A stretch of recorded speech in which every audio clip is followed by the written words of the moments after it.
बोला काहीतरी. तुमचं नाव काय? माझं का? अर्जुन. आणि तुमचं? अंजली. Wow, good name.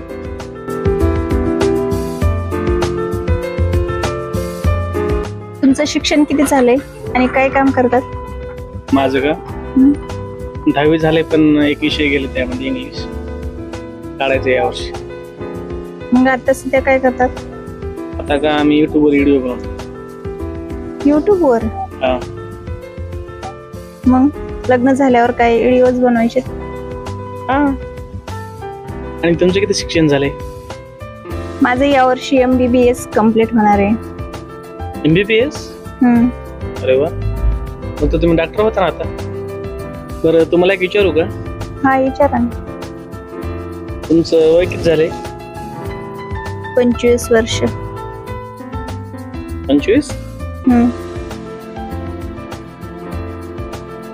नाही, म्हणजे तुमच्यापेक्षा लहान आहे. असू शकतं. तुमचं किती वय? माझं 23 वर्ष झाले आता कम्प्लीट. अच्छा. म्हणजे 2 वर्षात डिफरन्स आहे आपल्यामध्ये. हो. बरं, ते जाऊ द्या. तुम्हाला एक विचारू का? हा, विचारा ना. तुमचं कोणावर प्रेम वगैरे आहे का? नाही हो, तसं काही नाही. असं काय विचारलं बरं? नाही, म्हणजे आजकालची पिढी तशी आहे ना, प्रेम प्रकरण हे लय जास्त आहे ना आजकाल, त्यामुळे विचारलं आधीच. नाही तर मुली काय करतात आणि लग्नात शिकवून जातात. असं नको व्हायला, आहे की नाही? म्हणून विचारलं. आवड वाटलं का?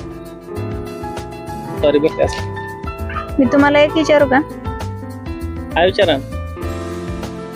नाही, म्हणजे तुम्हाला बघून असं वाटतं की तुमचं नक्कीच कुणासोबत तरी लफडं आहे. कसं काय?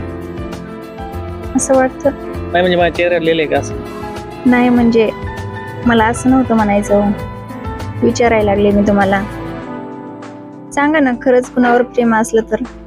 होती एक मुलगी, पण तिचं लग्न झालं. मग आता? आता काय, आता कोणीच नाही. आता बस लग्न करायचंय. बरं, ते जाऊ द्या. तुम्ही मला खूप आवडलात. तुमच्या मनात काय ते पण सांगा. तसं तुम्ही पण मला खूप आवडलात, पण आपल्या वयाचा डिफरन्स आहे ना, तुमच्यापेक्षा 2 वर्षांनी मोठी. अहो, चालेल मला. तर मग मी पक्का समजू? हा, म्हणजे तुम्हाला माझ्या वयाची अडचण नसेल तर. हा, पण माझी एक शर्त आहे. कसली शर्त? म्हणजे लग्नानंतरही मला शिक्षण पूर्ण करायचंय आणि नोकरी करायची. तुम्हाला तर काही अडचण नाही ना? तुम्ही नोकरी करताना तर मला काय अडचण आहे, मला काय प्रॉब्लेम नाही. तर मग डन ना? हो. चालायचं ना?